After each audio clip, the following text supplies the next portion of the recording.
दोस्तों, मैं Mohammad Mateen modern classes की यूट्यूब चैनल पर आपका स्वागत है। दोस्तों, आज हम जो चैप्टर लेके आए हैं वो है भारत की नदियाँ। भारत की नदियों से दोस्तों ये 50 महत्वपूर्ण प्रश्न उत्तरी रहेगा। आइए बात करते हैं पहले प्रश्न की। पहला प्रश्न है भारत की सबसे लंबी नदी जिसका उद्गम एवं मुहाना दोनों भारतीय क्षेत्र में है। दोस्तों, इसमें से वो कौन सी नदी है जिसका उद्गम भी भारत में है और मतलब वो पूरी तरीके से भारत से निकलती है, भारत में ही बहती है? तो कावेरी नदी। तो दोस्तों कावेरी नदी है, लेकिन यहाँ अगर सबसे कौन सी है? तो पहली कावेरी नदी, लेकिन ये अब देखिए दूसरी गोदावरी नदी, तीसरा ब्रह्मपुत्र नदी, डी झेलम नदी। तो दोस्तों झेलम नदी कहाँ चली जाती है? पाकिस्तान में चली जाती है ये झेलम नदी। और बांग्लादेश कहाँ चली जाती है? ये असम में आती है और फिर बांग्लादेश में चली जाती है। यानी यहाँ पर जो सबसे लंबी नदी हो जाएगी गोदावरी नदी। यानी आंसर हो जाएगी बी। इसका आंसर हो जाएगा बी। दूसरा प्रश्न है दक्षिण भारत की गंगा के नाम से किसे जाना जाता है? अब दोस्तों बात करते हैं दक्षिण भारत की गंगा। तो कावेरी नदी को, गोदावरी नदी को, नर्मदा नदी या चंबल नदी? तो दक्षिण भारत की गंगा जो कहा जाता है वो कहा जाता है गोदावरी नदी को। यानी आंसर बी हो जाएगा। तीसरा प्रश्न है दक्षिण की गंगा नदी किसे कहा जाता है?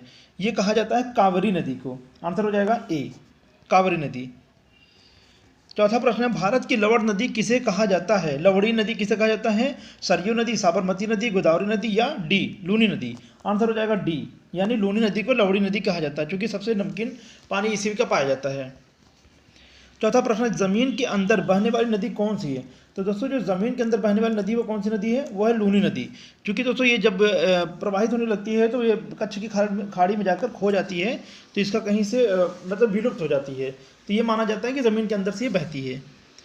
छठा प्रश्न है सिंधु जल समझौता कब हुआ था? तो 1975 में, बी 1960, सी 1962 या डी 1961 में? दोस्तों जो सिंधु समझौता हुआ था वो होता 19 सितंबर 1960 को हुआ था। और दोस्तों ये किसके किसके बीच हुआ था? भारत और पाकिस्तान। यानी 1960 में जो भारत के प्रधानमंत्री थे पंडित जवाहरलाल नेहरू तथा पाकिस्तान के राष्ट्रपति जो थे डॉक्टर अयूब खान, इन दोनों के मध्य में ये समझौता हुआ था, जिसमें सिंधु, झेलम, चिनाब, रावी, ब्यास, सतलज के सभी नदियों को 50-50 कर लिया गया था। अब बात करते हैं सातवें प्रश्न की। नर्मदा नदी कहाँ जाकर गिरती है? बंगाल खाड़ी में, अरब सागर में, हिंद महासागर में या इनमें से कोई नहीं? इसका आंसर हो जाएगा बी, यानी अरब सागर में। आठवां प्रश्न है भारत की सबसे चौड़ी नदी कौन सी है? अब देखिए इसमें क्या कह रहा है, भारत की सबसे चौड़ी नदी इसमें से कौन सी हो जाएगी? झेलम नदी, हुगली नदी, बेतवा नदी या गंडक नदी? तो सबसे चौड़ी नदी इसमें ये जो ऑप्शन दिया है इनमें क्या हो जाएगी? हुगली नदी। इसमें हो जाएगी हुगली नदी। नौवां प्रश्न है कोलकाता किस नदी किनारे स्थित है? यमुना नदी, झेलम नदी, गंगा नदी या हुगली नदी? तो कोलकाता स्थित है हुगली नदी किनारे। 10वां प्रश्न है आगरा किस नदी किनारे स्थित है? तो दोस्तों आगरा जो है किस नदी किनारे स्थित है? सबको पता है, यमुना नदी किनारे। आंसर हो जाएगा बी, यानी यमुना नदी किनारे। 11वां है अयोध्या किस नदी किनारे स्थित है? तो अयोध्या कहाँ स्थित है? सरयू नदी किनारे। 12वां प्रश्न है उज्जैन किस नदी किनारे स्थित है? इसका ऑप्शन हो जाएगा क्षिप्रा नदी। उज्जैन कहाँ स्थित है? क्षिप्रा नदी किनारे। 13वां प्रश्न है जम्मू कश्मीर की राजधानी श्रीनगर किस नदी किनारे स्थित है? तो किस नदी किनारे स्थित है? झेलम नदी के किनारे श्रीनगर स्थित है।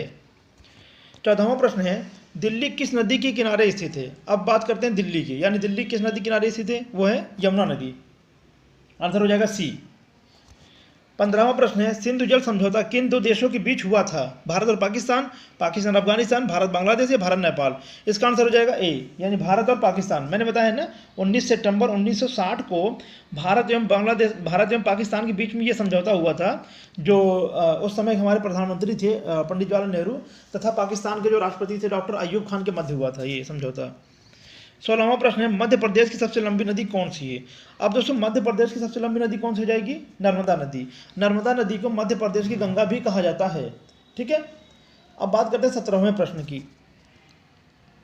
17वां प्रश्न है मध्य प्रदेश की राजधानी भोपाल किस नदी किनारे स्थित है? तो भोपाल जो स्थित है वो किस नदी किनारे स्थित है? बेतवा नदी किनारे।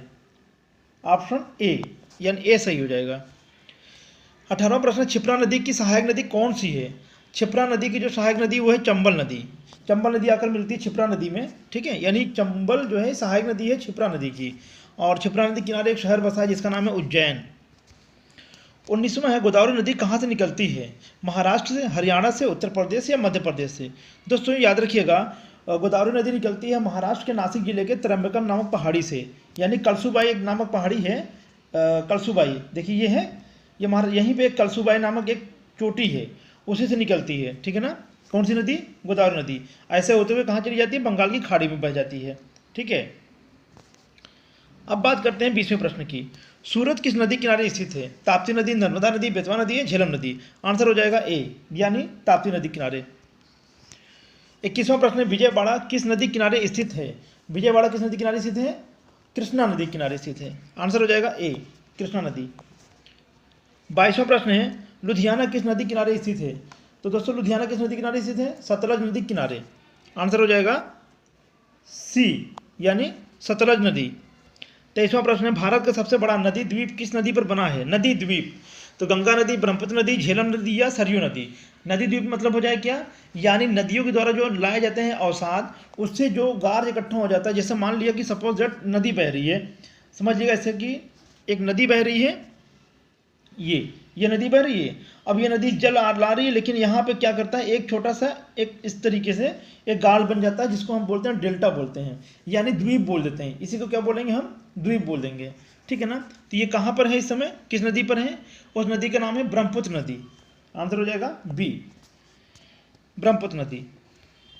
भारत का सबसे बड़ा नदी द्वीप किस राज्य में बनता है? सबसे बड़ा नदी द्वीप, अब देखिए वहां पर ब्रह्मपुत्र नदी दिया था, और तो ये जो नदी द्वीप बनता है वो कहाँ बनता है? असम में। आंसर हो जाएगा डी, यानी असम। 25वां प्रश्न, विश्व का सबसे बड़ा डेल्टा किस राज्य में स्थित है? अब यहाँ बात कर रहा है सबसे बड़ा डेल्टा किस राज्य में स्थित है? मध्य प्रदेश, पश्चिम बंगाल, कर्नाटक या छत्तीसगढ़? तो इसका आंसर हो जाएगा बी, यानी पश्चिम बंगाल में। 26वां प्रश्न है, भागीरथी और अलकनंदा के संगम स्थल को क्या कहते हैं? रुद्रप्रयाग, देवप्रयाग, कर्णप्रयाग या विष्णुप्रयाग? तो इसका आंसर हो जाएगा देवप्रयाग, यानी भागीरथी और अलकनंदा के मिलने से देवप्रयाग में गंगा का निर्माण होता है। तो इसका आंसर हो जाएगा यानी देवप्रयाग में। ठीक है, अब बात करते हैं 27वें प्रश्न की। 27वें प्रश्न, गंगा नदी कहाँ से होकर नहीं जाती है? इनमें वो कौन सा शहर है जो गंगा नदी किनारे स्थित नहीं है? अब ये बताना है। देखिए, कानपुर स्थित है, बिल्कुल स्थित है, पटना भी है, वाराणसी भी है, अहमदाबाद नहीं है। अहमदाबाद जो नदी बहती है उसका नाम है साबरमती नदी। 28वां प्रश्न, लखनऊ किस नदी किनारे स्थित है? तो लखनऊ गोमती नदी किनारे स्थित है। आंसर हो जाएगा बी। 29वां प्रश्न है, गंगा यमुना और सरस्वती के संगम स्थल कहाँ पर है? तो गंगा यमुना और सरस्वती के स्थल है कहाँ पर है? संगम स्थल वह है लखनऊ, इलाहाबाद में, जिसे हम क्या कहते हैं आज वर्तमान समय में? उसे कहा जाता है प्रयागराज। क्या कहा जाता है? प्रयागराज। इसका नाम चेंज हो गया है, इलाहाबाद का नाम हो गया प्रयागराज। ठीक है। अहमदाबाद किस नदी किनारे स्थित है? साबरमती नदी, झेलम नदी, सरयू नदी या क्षिप्रा नदी?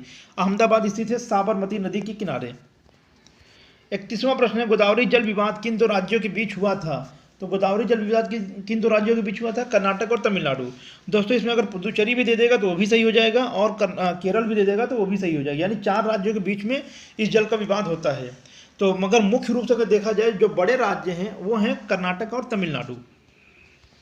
32वां प्रश्न, विश्व में सबसे ज़्यादा डेल्टा निर्मित किन नदियों द्वारा होता है? सबसे ज़्यादा जो डेल्टा निर्मित नदी है कौन सी है वो? तो इनमें से कौन सी नदी है सबसे ज़्यादा डेल्टा का जो निर्माण होता है? तो उस नदी का नाम है गंगा और ब्रह्मपुत्र नदी, यानी गंगा और ब्रह्मपुत्र। ऑप्शन इसमें हो जाएगा सी। 33वां प्रश्न है, भारत में प्रवाहित होने वाली सबसे लंबी नदी कौन सी है? भारत में प्रवाहित होने वाली सबसे लंबी नदी कौन सी हो? तो कौन सी हो जाएगी? गंगा हो जाएगी। ठीक है, इसमें आंसर हो जाएगा गंगा। 34वां प्रश्न है, गंगा नदी कहाँ से निकलती है? अब गंगा नदी कहाँ से निकलती है? राजस्थान, उत्तराखंड, उड़ीसा या असम? तो उत्तराखंड की कहाँ से निकलती है? गोमुख ग्लेशियर से। कहाँ से निकलती है? उत्तरकाशी के गोमुख ग्लेशियर से निकलती है। अब बात करते हैं 35वें प्रश्न की। गंगा नदी को बांग्लादेश में किस नाम से जाना जाता है? तो गंगा नदी को बांग्लादेश में पद्मा के नाम से जाना जाता है। 36वां प्रश्न, ब्रह्मपुत्र नदी को बांग्लादेश में किस नाम से जाना जाता है? ब्रह्मपुत्रा नदी को बांग्लादेश में जमुना के नाम से जाना जाता है। 37वां प्रश्न, गंगा एवं ब्रह्मपुत्र के संयुक्त जलधारा किस नाम से जाना जाता है? दोस्तों जब बांग्लादेश में गंगा प्रवेश करती है तो उसे क्या कहते हैं? जैसे मान लीजिए ये देखिए, मान लीजिए ये बांग्लादेश है, ये बांग्लादेश है, और गंगा नदी जब ऐसे यूँ आती है तो क्या करती है? यहाँ पर जैसे पहुँची इसका नाम हो गया पद्मा। क्या हो गया? पद्मा।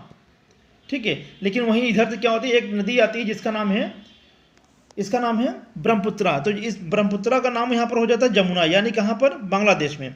इसका नाम हो जाता है जमुना। ये जब ये दोनों नदियाँ मिल जाती हैं तब इसका नाम हो जाता है मेघना। क्या हो जाता है? मेघना। ठीक है ना, ये मेघना। तो मेघना इसमें कहाँ पर है? बी ऑप्शन में। तो ये आंसर हो जाएगा बी। 38वां प्रश्न, कौन सी नदी डेल्टा नहीं बनाती है। अब इसमें यह बात कर रहा है कौन सी नदी डेल्टा नहीं बनाती है। गंगा और ब्रह्मपुत्र, नर्मदा और ताप्ती, गोदावरी और कावेरी, क्षिप्रा और झेलम। इसका आंसर हो जाएगा बी, यानी नर्मदा और ताप्ती नदी डेल्टा का निर्माण नहीं करती है। आंसर हो जाएगा बी। 39वां प्रश्न, किस नदी को विनाशक नदी कहा जाता है। झेलम, कोसी, गोदावरी या कावेरी नदी को। इसका आंसर हो जाएगा बी, यानी कोसी नदी को विनाशकारी नदी या विनाशक नदी भी कहा जाता है। 40वां प्रश्न, मध्य प्रदेश के अमरकंटक से कौन सी नदी नहीं निकलती है। तो देखिए 40वां प्रश्न क्या कह रहा है कि यानी अमरकंटक जो है, अमरकंटक से कौन सी नदी नहीं निकलती है। तो नर्मदा नदी निकलती है, सही है। सोन नदी भी निकलती है, ये भी सही है। तो इनमें से देखिए नर्मदा भी सही है, सोन नदी है, जोहिमा नदी ये भी सही है। यानी अगर वो नदी नहीं निकलती, कौन सी नदी नहीं निकलती है, वो है महानदी। तो महानदी ऑप्शन में हो जाएगा डी, यानी डी वाला आंसर सही है, ये अमरकंटक से नहीं निकलती है। 41वां प्रश्न, गंगा नदी किस देश में नहीं बहती है। अब ये इसमें देखना है गंगा नदी किस देश में नहीं बहती है। देखिए पहले देखिएगा, बांग्लादेश में तो गंगा नदी जाती ही नहीं, ठीक है ना। भारत में बांग्लादेश में गंगा नदी जाती है, भारत में भी जाती है। अब देखिए यहाँ पाकिस्तान दिया, तो पाकिस्तान वाला जो है ऑप्शन ये सही हो जाएगा, यानी पाकिस्तान में गंगा नदी नहीं जाती है। अब आप लोग सोचते हैं कि क्या नेपाल में जाती है, तो नेपाल में भी नहीं जाती है। लेकिन ये जब ऐसे बहते हुए जाती है तो एक नदी इधर से नेपाल से आती है, मिलती है इससे, हाँ, जिसे हम कोसी नदी कहते हैं, वो भी नेपाल से निकलती है। तो ये भी कहीं ना कहीं देखा जाए तो नेपाल की ही नदी कहलाएगी, ठीक है ना। तो इसका मतलब ये हो जाएगा कि यहाँ पर आंसर जो हो जाएगा वो सी हो जाएगा। 42वां है, विश्व में सबसे बड़े डेल्टा का नाम क्या है। अब सबसे बड़ा डेल्टा जो है विश्व में वो कौन सा है, तो वह सुंदरबन का डेल्टा। आंसर हो जाएगा ए। ये कहाँ पर है, पश्चिम बंगाल में है, ठीक है ना। अब देखिए बंगाल डेल्टा, ब्रह्मपुत्र डेल्टा ये सब भी दिया है, लेकिन यहाँ पर जो आंसर हो जाएगा वो हो जाएगा सुंदरबन का डेल्टा। 43वां प्रश्न है, भारत और नेपाल के मध्य कौन सी नदी सीमा बनाती है।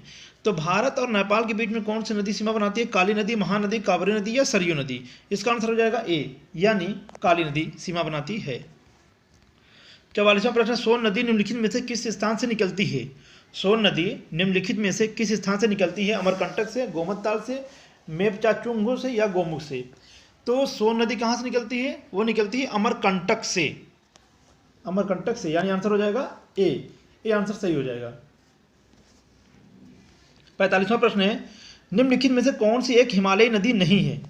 हिमालय नदी का मतलब है कि यानी जो हिमालय से निकलती है उसे हिमालय नदी कहते हैं। तो इसमें कौन सी नदी नहीं है, देखिए गंगा, तो इसमें बात करते हैं गंगा भी एक हिमालयी नदी है, तो गंगा हिमालय से निकलती है। सिंधु नदी भी हिमालय नदी से निकलती है, ये भी सही है, ये भी।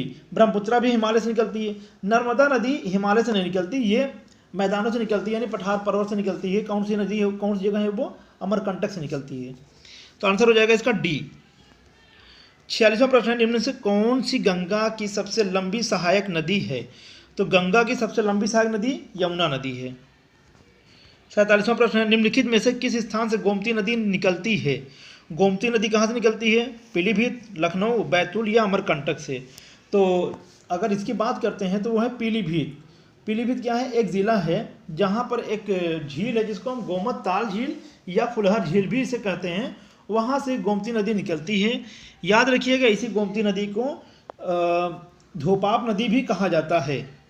और ये रहा हमारा 47वां प्रश्न। अब बात करते हैं 48वें प्रश्न की। प्रसिद्ध लखनऊ शहर किस नदी के किनारे स्थित है।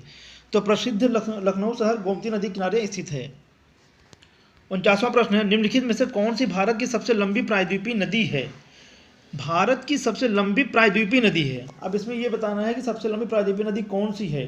तो देखिए प्रायद्वीप का मतलब क्या होता है, तो प्रायद्वीप उसे कहते हैं जब यानी वह स्थलखंड जो तीन तरफ से जल से घिरा होता है। जैसे छोटा सा एग्जांपल दिखाते हैं आपको, जैसे ये है मान लिया ये भारत, तब ये क्या है, ये बंगाल खाड़ी है, ठीक है, ये बंगाल खाड़ी है, और ये क्या है, अरब सागर है, और ये नीचे क्या है, हिंद महासागर। यानी वो ये वाला क्षेत्र जो तीन तरफ से जल से घिरा हुआ है, तो इसकी सबसे लंबी नदी कौन सी है, इस वाले पार्ट की सबसे लंबी नदी, तो वो हो जाएगी, देखिए महानदी, वो भी लंबी नहीं है, गोदावरी, कृष्णा, ताप्ती। इसमें जो सबसे लंबी नदी हो जाएगी वो हो जाएगी गोदावरी नदी, यानी आंसर बी सही है। 50वां और अंतिम प्रश्न ये है हमारा, देखिएगा, निम्नलिखित में से कौन सी नदी गोदावरी नदी की सहायक नदी नहीं है। तो गोदावरी नदी की इसमें सहायक नदी कौन सी नहीं है, देखिए प्राणहिता नदी है, इंद्रावती नदी भी सहायक नदी है, पूर्णा नदी भी सहायक नदी है। तो इसमें दामोदर नदी ये सहायक नदी नहीं है गोदावरी की। दोस्तों ये रहा हमारा आज का 50 महत्वपूर्ण प्रश्नोत्तरी। ज़्यादा समय न लेते हुए ये दोस्तों आप लोग देखते जाइएगा इसको, और ये 50 में से आप टोटल कोशिश करिएगा कि कम से कम ज़्यादा से ज़्यादा मतलब प्रश्नों को करने की कोशिश कीजिएगा, और देखिएगा और कमेंट बॉक्स में जरूर लिखिएगा कि आपने कितना सही और कितना गलत किया। ठीक है ना, मिलते हैं अगले वीडियो में, तब तक के लिए जय हिंद जय भारत।